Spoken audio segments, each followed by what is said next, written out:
Ah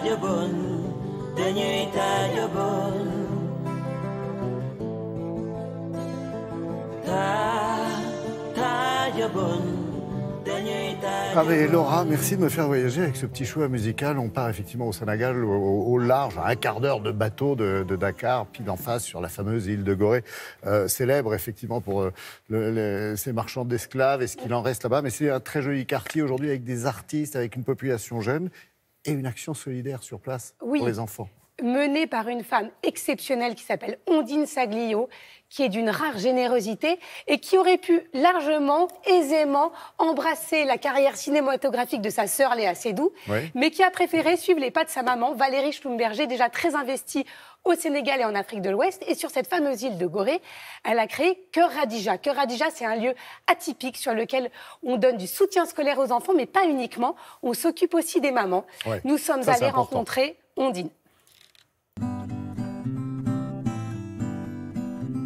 Coco, Coco lai lai, Coco, Coco lai lai, Coco, Coco lai lai, Coco, Coco. La CSAO, c'est la Compagnie du Sénégal et de l'Afrique de l'Ouest.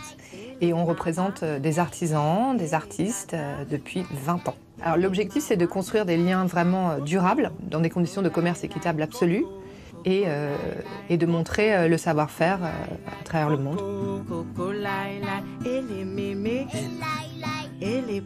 Depuis 3 ans, la SAO s'est vraiment impliquée dans un projet qui s'appelle Cœur Radija, qui est sur l'île de Gorée, qui est la maison des enfants, qui est un endroit complètement dédié à l'éducation, les activités, il y a du théâtre, il y a cinéma, un endroit où, pour les enfants, où ils n'avaient nulle part où aller après l'école. Ce qu'on apporte, c'est vraiment, premièrement, un immense soutien scolaire, puisque en CM2, il y a un examen et les résultats sont passés de 20% de réussite à 80% de réussite depuis qu'il y a Cœur Radija.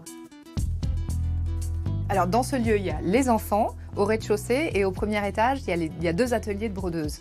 Et les brodeuses brodent donc, pour des grandes marques prestigieuses. Elles gagnent parfois 5 fois plus que leur mari, elles travaillent dans des conditions parfaites, elles s'amusent, elles ont parfois leurs enfants qui sont en bas dans l'école. Tout le monde est content, aussi bien les gens avec qui on travaille qu'elles, parce qu'elles sont très fières en fait de leur art et de travailler avec de grandes marques. Ça représente l'émancipation de la femme, cet atelier pour moi. On est à l'aise, on travaille bien, on discute, on mange bien, on est à l'aise quoi. Vraiment, c'est génial. Moi, j'aime ce boulot. L'objectif, c'est de dupliquer Cœur Radija dans plein d'endroits, au Sénégal, dans des villages, ou même en Afrique, si d'autres gens peuvent prendre l'idée. Elle est simple, c'est un lieu qui était vide, qu'on nous a prêté et on a monté avec l'école de Gorée ce lieu, avec des professeurs, au début bénévoles. Et maintenant, avec le temps, on a pu les employer avec les aides et tout ça. Donc l'idée aussi, c'est que ce soit pérenne, que cet endroit dure très longtemps et qu'il y en ait plein d'autres. Alors merci Laura dans un premier temps pour ces belles images et cette belle initiative, mais merci qui? Merci Nils Tavernier qui a réalisé ces images sur l'île de Gorée, qui est le mari d'Ondine.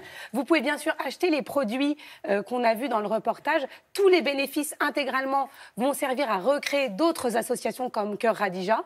Et puis surtout, si l'idée vous plaît, n'hésitez pas à rentrer en contact avec Ondine pour déployer Cœur Radija dans d'autres régions du monde et pourquoi pas dans les quartiers en France, comme elle le disait très justement. Faire des petits, quoi, effectivement. Faire des petits, c'est le but de ce reportage. Merci beaucoup, Laura.